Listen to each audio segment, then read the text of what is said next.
Hello there. Hey, thanks for checking out the channel. Today, I want to continue on my first semester experience at CSUN, and I want to go in depth in a class called Beginning Composition.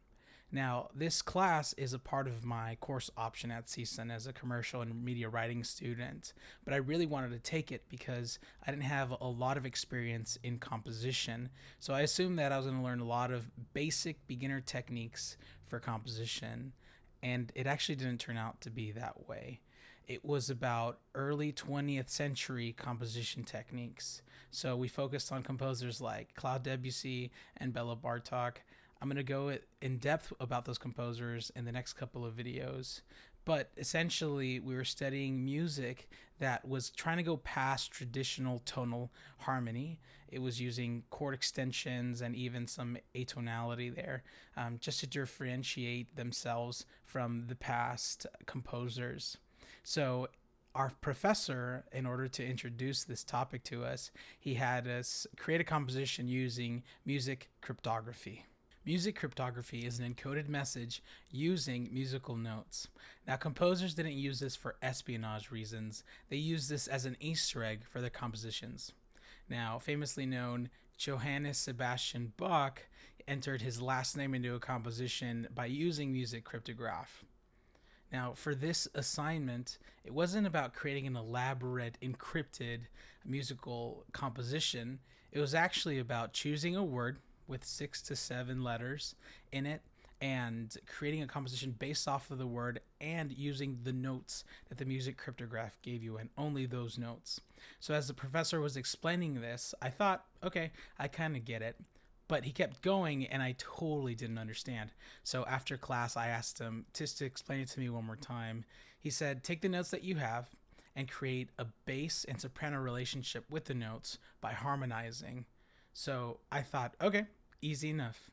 I came home, sat on the piano, and I tried harmonizing with these notes, and I couldn't do it for the life of me. I was so frustrated. I'd spent a long time trying to create a composition only to basically do nothing. So because the time to submit it was at night, I wrote a little thing and sent it. And the next time we met in the class, students were presenting their composition. So when it got to mine, everyone was so confused. And so was I. It made sense. I didn't know what I was doing. But the teacher, thank God, saved me from embarrassment. And he just went on to the next student, which I really appreciated. So after the class, I asked him again, I don't know what this is. What do you mean? And he was saying, what I mean by harmonizing is creating a melodic relationship between the notes. So you don't have to harmonize like 2 or more notes put together. So at the time, I didn't really know what he meant by harmony. Now I understand. And then as he explained it to me, I totally got it. And I created another composition, and I lost that, so I don't know what that is. So I created another composition using music cryptography, and the word I chose is respite. And I think that this is appropriate because I just finished finals, and this is what respite means. And if we use the music cryptograph, these are the notes I ended up getting. So if we take a look at the cryptogram number 1, we see that the letters are on the bottom and the pitches correspond to those letters at the top. So for respite, R is D, E is E natural, S, E flat, P is A flat, I, B flat, T, B natural, and E is just repeating E. Now, honestly, I totally forgot about the P, so the only letters I'm using are D natural, E flat, B flat, and B. Now, this is what respite means online. Now, this is what I came up with.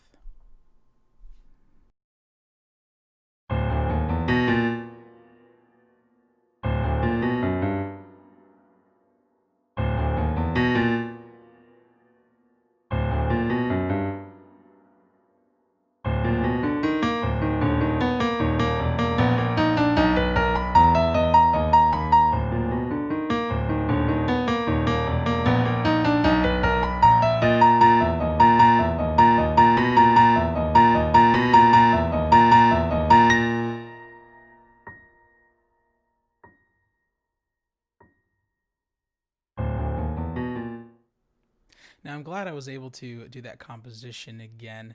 I learned a lot from it doing it a year later, and I really have a new appreciation for what we were learning in that class as I keep explaining in the next couple of videos about what we were doing.